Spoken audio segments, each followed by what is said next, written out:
You ever notice how your day can feel fine until someone asks for something, and your stomach says yes before you do? There's a reason that happens, and it has a cost you don't see until you're worn down. People-pleasing is a kind of self-betrayal. Picture this one moment. You're in the office kitchen, the kettle clicking, the fluorescent light buzzing. Your phone is warm in your palm. A message pops up. "Can you cover my shift?" You're already tired.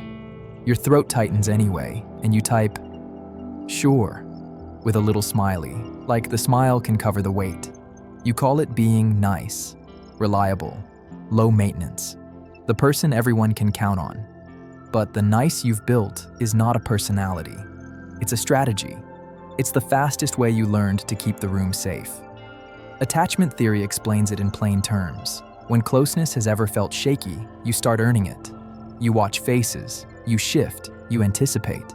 You become useful so you can be kept. And later, even when the danger is gone, your body still acts like love is something you have to pay for. Naomi Eisenberger and Matthew Lieberman showed something that makes this make sense. When people were excluded in a simple ball toss game, their brains reacted like they were in physical pain. Rejection doesn't land as a polite social event. It lands like a bruise. So of course you reach for whatever stops it. The trouble is, people-pleasing doesn't stop rejection. It postpones it by redirecting it onto you. Here's the metaphor that finally made it clear. It's like living in a house with no locks, then blaming yourself for being exhausted from answering the door. Every knock becomes an emergency. Every request becomes a test. You can't rest because you're always on call for someone else's comfort. And you start losing track of what you even want. Not because you don't have wants, because you learned that wanting creates friction. So you sand yourself down. You become smooth enough to fit in every hand.